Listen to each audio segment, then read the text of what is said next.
everyone, welcome to another daily cinephile vlog. Today we're going to be talking about the first major release of 2024. I just got out of the theater and I'm here to talk about Night Swim. I keep wanting to call it Night Shift. It's not, it's Night Swim. This time, instead of a house being haunted, it's a pool. Ooh. That's really all it is. This is from Blumhouse, which in the opening credits they shortened Blumhouse to just be BH. I don't know if I've just not recognized that in other recent Blumhouse movies, but if that's a new thing, it looks ridiculous. This is a movie about a family, the Waller family, moving to a new town, and there's a pool in the backyard. They decide to use it, have some good old neighborhood pool parties, but the pool is haunted in some kind of way. As the trailers show, there's maybe something in the pool. Is it just all in your head? Is it an actual evil physical formation? Or is it something more metaphysical, more supernatural? Unfortunately, this story is not nearly as deep as this pool. Wyatt Russell is a former baseball player who has unfortunately been diagnosed with MS. And he can no longer play baseball, so they move to this new town to start a new life to really slow things down since he may not be returning to baseball. But obviously, he still has a passion for it. He's missing it. And as they find out more about this pool, and he swims in the pool, he actually starts to become healthier. While the children start to see things going on in the pool, perhaps some kind of monster. There's a bit of an interesting idea behind this movie, sort of similar to something you would see like in an M. Night Shyamalan movie. It's also, you know, like a lot of other haunted house movies. You know, a new family moves in and you find out previous families have moved there and people mysteriously disappeared. You know, just instead of a house, this time they move it out to the pool. It could just be a classic idea that could maybe work, but the mystery never really keeps me with the story.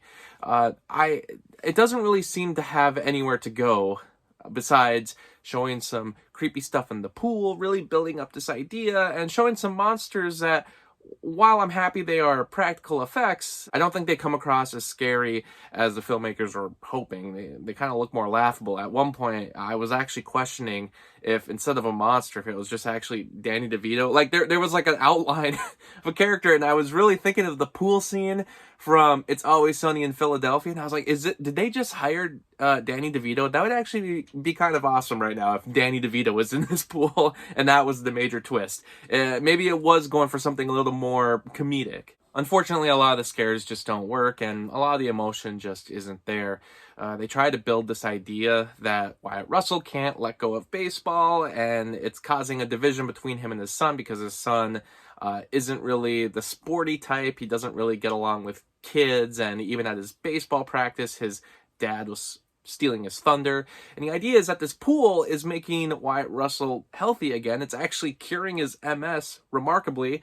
But at the same time, does that mean he's gonna give up the family life and maybe want to return to baseball, going against what he had promised his wife, where they would slow down, they wouldn't be hopping around home to home anymore?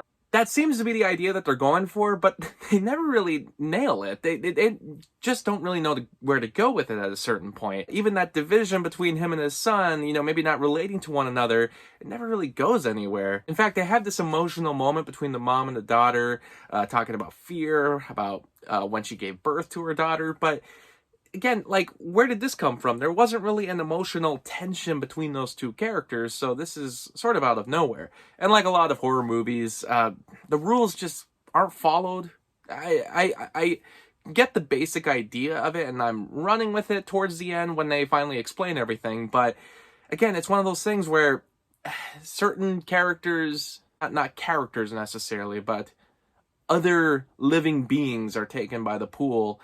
And if you hear the rules of this pool later, it makes you question, well, wait, why was that person taken then? The whole time you're just questioning what exactly are the rules of this pool, and once you finally learn about it, it kind of makes sense, but there's still a lot of questions. That happens a lot in horror movies, and sometimes I can kind of throw my hands up in the air about it because the horror is good enough, the scares are good enough, but it just never is good enough for this movie. And even Wyatt Russell, I don't think he pulls off the craziness as well as I was hoping.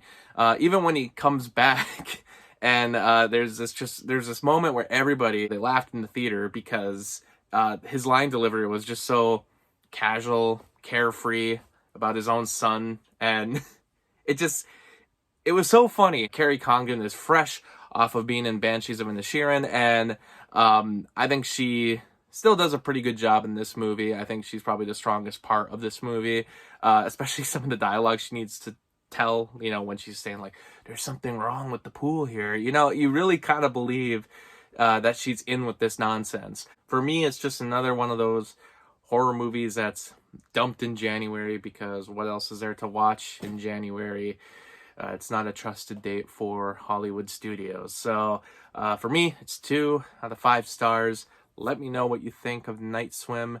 There might be some things in there that work for you. Maybe some of those practical effects will make you enjoy the movie a little bit more than I did. But for me, I would rather go swimming. Wait, I got one better. I will drown this out of my memory. Yeah.